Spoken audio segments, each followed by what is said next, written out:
Hello friends, welcome to study with Kashi. Friends, आज की video में हम क्लास 12 केमिस्ट्री 2025 बोर्ड एग्जाम के इंपॉर्टेंट टॉपिक को करने वाले हैं। फ्रेंड्स, आज की वीडियो बहुत ज़्यादा इंपॉर्टेंट होने वाली है क्योंकि आज की वीडियो में हम पिछले 5 वर्षों में आए हुए महत्वपूर्ण एमसीक्यू प्रश्न को करने वाले हैं। तो देख लीजिए फ्रेंड्स, यहाँ पर हमने कुछ एमसीक्यू प्रश्न लिए जो कि हमारे बोर्ड परीक्षा में बार बार रिपीट हुए और इस बार आने के पूरे चांसेस है।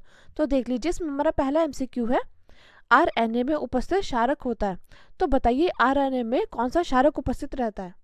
आप कमेंट बॉक्स में कमेंट करके ज़रूर बताइएगा कि आरएनए में कौन सा क्षारक उपस्थित रहता है। फर्स्ट का ए, बी, सी या डी, ऐसे आप कमेंट बॉक्स में ज़रूर बताइएगा। तो देख लीजिए आरएनए में उपस्थित क्षारक कौन सा है। एडिनिन, ग्वानिन, साइटोसिन या थाइमिन, या फिर ग्वानिन, साइटोसिन, थाइमिन या यूरेसिल, या साइटोसिन, थाइमिन, एडिनिन, यूरेसिल, या फिर एडिनिन, ग्वानिन, साइटोसिन, यूरेसिल। तो देख लीजिए फ्रेंड्स, आप इनमें से बताइएगा कि इसमें से कौन सा क्रम सही है, आरएनए में उपस्थित क्षारक कौन से हैं। तो देख लीजिए एक बात और, यहाँ पे आप नोट डाउन कर लीजिएगा आरएनए में कौन से क्षारक उपस्थित रहते हैं। आरएनए का क्रम क्या रहता है, AGCUT, यानी कि एडिनिन, ग्वानिन, साइटोसिन और यू से यूरेसिल, ये इसका क्रम रहता है। और देख लीजिए हमारा डीएनए का क्या क्रम रहता है। डीएनए का रहता है AGCT, यहाँ पे यू की जगह क्या आ जाता है, टी यानी कि थाइमिन। अब देख लीजिए हमें क्या पूछा गया, हमें पूछा गया आरएनए का उपस्थित क्षारक। तो देख लीजिए AGCU यानी कि एडिनिन, ग्वानिन, साइटोसिन, यहाँ पे आ गया थाइमिन, तो इसलिए हमारा ए कट जाएगा। अब देख लीजिए ग्वानिन आ गया यहाँ पे, तो ये भी कट जाएगा। अब आती है बात साइटोसिन, ये भी कट जाएगा क्योंकि ये से स्टार्ट नहीं है। ये आता है एडेनिन, ग्वानिन, साइटोसिन, यूरेसिल, तो D is the right answer हो जाएगा। ये हमारा इसका राइट आंसर हो जाएगा।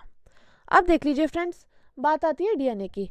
आप ये अपनी कॉपी में नोट डाउन जरूर करिएगा कि आरएनए का ये क्रम रहता है क्षारक का और डीएनए का ये क्रम रहता है। तो देखिए बात आती है डीएनए की। डीएनए में क्या होता है, डीएनए में एडेनिन, ग्वानिन, साइटोसिन, थाइमिन, यहाँ पे क्या आता है, यहाँ पे बस थाइमिन आ जाता है और आरएनए में क्या आ जाता है, यूरेसिल आ जाता है। तो फ्रेंड्स ये है हमारे मोस्ट इंपॉर्टेंट क्वेश्चन। फ्रेंड्स ये बहुत ज़्यादा इंपॉर्टेंट क्वेश्चन है और ये बार बार हमारी बोर्ड परीक्षा में रिपीट हुआ है, चाहे 2024 की बात करें, 23 की बात करें या 22 की बात करें, ये मोस्ट इंपॉर्टेंट क्वेश्चन है। और देख लीजिए फ्रेंड्स, हमारे जो एमसीक्यू होते हैं वो फिक्स होते हैं और ये क्या होता है, ये हमारे बार बार रिपीट होते हैं। और एक बात और, ज़रूरी नहीं कि आपसे एमसीक्यू में पूछा जाए, आपसे 1 से 2 मार्क्स में पूछा जा सकता है कि आरएनए में उपस्थित क्षारक कौन से होते हैं। तो आपको बिल्कुल डीपली पता होना चाहिए क्योंकि क्या होता है, हमारे एमसीक्यू से भी लॉन्ग वो short question, very short question बन जाते हैं। अब देख लीजिए हमारा अगला क्वेश्चन क्या है। अगला क्वेश्चन हमारा सबसे मीठी शर्करा क्या है। सेकंड क्वेश्चन है सबसे मीठी शर्करा क्या है, ग्लूकोज, फ्रैक्टोज, माल्टोज या सुक्रोज। तो आप सेकंड का राइट आंसर कमेंट बॉक्स में जरूर बताइएगा कि सबसे मीठी शर्करा कौन सी है, ग्लूकोज है, फ्रैक्टोज है, माल्टोज है, सुक्रोज है। तो देख लीजिए बात आती है सबसे मीठी शर्करा की। तो सबसे मीठी शर्करा कौन सी है, ये है हमारी सबसे मीठी शर्करा हमारी फ्रैक्टोज। सबसे मीठी शर्करा कौन सी है, फ्रैक्टोज है। और ये क्या होती है, ये हमारी फलों की शर्करा होती है। कैसी शर्करा होती है, ये होती है हमारी फलों की शर्करा। तो सबसे मीठी शर्करा कौन सी है, सबसे मीठी शर्करा हमारी फ्रैक्टोज, ये होती है हमारी फलों की शर्करा, यानी कि सी इज द राइट आंसर। अब देख लीजिए फ्रेंड्स, हमारा अगला क्वेश्चन क्या है। अगला क्वेश्चन है हमारा, दूध में शर्करा होती है। तो बताइए दूध में कौन कौन सी शर्करा होती है, सुक्रोज होती है, माल्टोज होती है, ग्लूकोज होती है, लैक्टोज होती है। तो देख लीजिए दूध में कौन सी शर्करा पाई जाती है, आप कमेंट बॉक्स में जरूर बताइएगा। सुक्रोज होती है, माल्टोज होती है, ग्लूकोज होती है, लैक्टोज होती है। तो देख लीजिए दूध में हमें शर्करा पता होनी चाहिए, ये तो हमें पता होना चाहिए, लेकिन हम इससे 2-3 क्वेश्चन और सॉल्व कर लेते हैं कि सुक्रोज में कौन सी शर्करा होती है, अगर हमें ये पता होगा, माल्टोज में कौन सी शर्करा होती है, ग्लूकोज में कौन सी शर्करा होती है, लैक्टोज में कौन सी शर्करा होती है।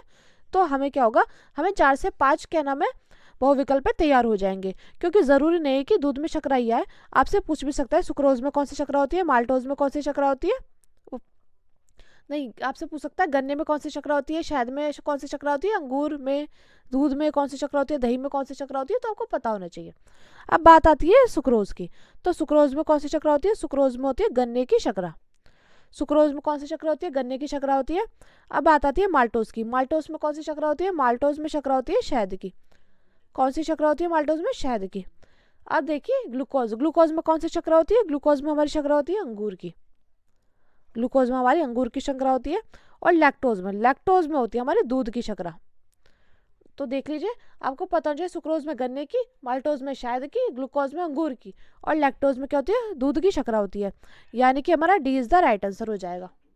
अब देख लीजिए फ्रेंड्स, हमारा अगला क्वेश्चन क्या है। अगला क्वेश्चन है हमारा RNH2 प्लस CHCl3 यानी कि क्लोरोफॉर्म और KOH अभिक्रिया कहलाती है। तो बताइए RNH2, R के साथ amine plus chloroform plus potassium hydroxide की कौन सी अभिक्रिया कहलाती है। तो देख लीजिए, हम क्या करेंगे, हम यहाँ पे R की जगह क्या मान लेंगे, C2H5NH2, ethylamine plus chloroform plus potassium hydroxide की जब हम अभिक्रिया कराएंगे तो हमारा क्या प्राप्त होगा, C2H5NC, यानी कि प्राप्त होगा एथिल आइसोसाइनाइड, और क्या प्राप्त होगा, और प्राप्त होगा 3KCl, यहाँ पे हम 3 लगा देंगे, और क्या प्राप्त होगा H2O। तो देख लीजिए, वह कौन सी अभिक्रिया है जिसमें हमारा ये प्राप्त हो, जिसमें हमारा एथिल आइसोसाइनाइड प्राप्त हो और जल प्राप्त हो और पोटेशियम क्लोराइड प्राप्त हो। तो देख लीजिए, इसमें क्या कराई हमने, इसमें हमने एमीन से अभिक्रिया कराई, तो यानी कि ये अभिक्रिया कौन सी कहलाएगी, ये अभिक्रिया कहलाएगी कार्बोल एमीन अभिक्रिया। तो हमारा हो जाएगा B is the right answer, B is the right answer. Friends, ये मोस्ट इंपॉर्टेंट अभिक्रिया है, कार्बोल एमीन अभिक्रिया, ये मोस्ट इंपॉर्टेंट है, और देखिए बोर्ड परीक्षा में आपसे 2 से 5 मार्क्स की पूछी जाती है। अब देख लीजिए, हमारा अगला क्वेश्चन क्या है। अगला क्वेश्चन हमारा कैनिजारो अभिक्रिया, कैनिजारो अभिक्रिया द्वारा फॉर्मेल्डिहाइड बनता है। तो कैनिजारो अभिक्रिया द्वारा फॉर्मेल्डिहाइड क्या बनता है, मेथेन का, मेथिल साइनाइड का, मेथिल अल्कोहल का, या एथिलेमिन का। जल्दी से फ्रेंड्स कमेंट बॉक्स में जरूर बताइएगा कि किसका बनता है, 5th का A, B, C या D। तो बताइए कैनिजारो अभिक्रिया द्वारा फॉर्मेल्डिहाइड बनता है किसका, ये बनता है हमारा मेथिल अल्कोहल का। तो B is the right answer हो जाएगा।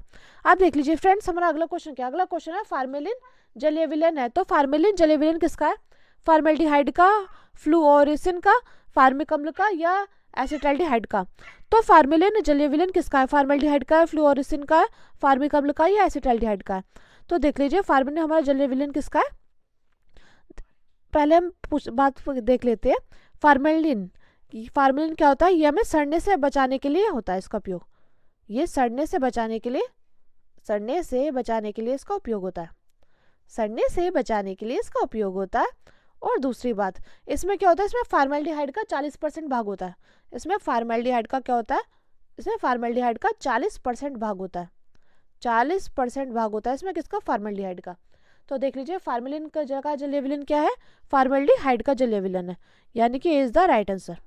और दूसरी बात क्या है, फार्मेलिन सड़ने से बचाने के लिए उपयोग होता है।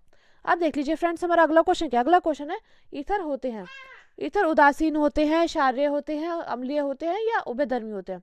तो ईथर कैसे होते हैं, ईथर होते हैं, आप कमेंट बॉक्स में जरूर बताइएगा, उदासीन, अम्लीय, क्षारीय या उभयधर्मी।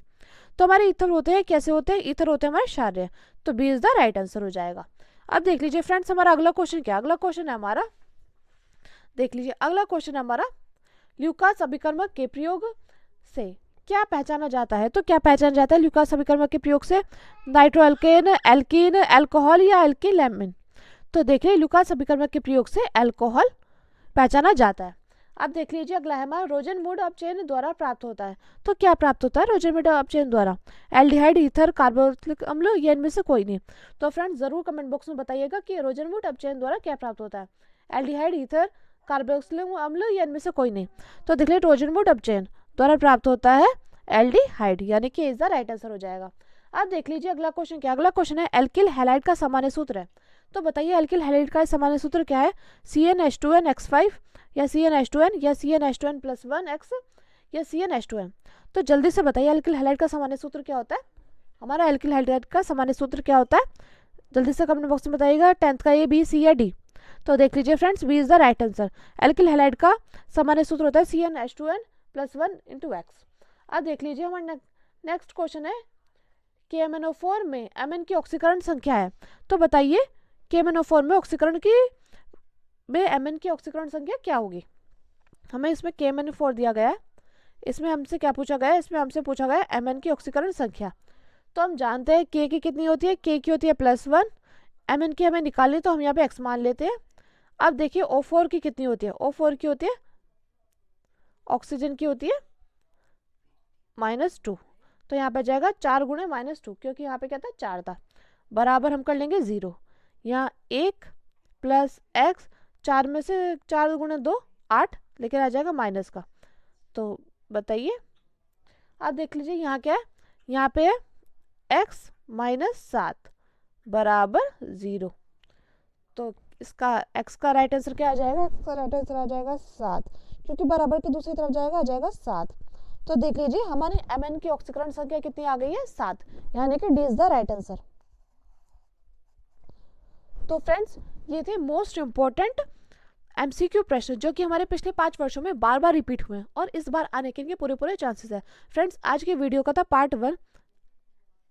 अगर आपको इस वीडियो का पार्ट 2 चाहिए तो आप कमेंट बॉक्स में ज़रूर बताइएगा, और अगर आपको वीडियो अच्छी लगी तो प्लीज़ हमारे चैनल को सब्सक्राइब कीजिए, वीडियो को लाइक शेयर कमेंट जरूर कीजिएगा। Thank you, thanks for watching. और एक प्यारा सा कमेंट जरूर कीजिएगा, क्योंकि आपका कमेंट मेरे लिए मोटिवेशन काम करता है। Thank you, thanks for watching.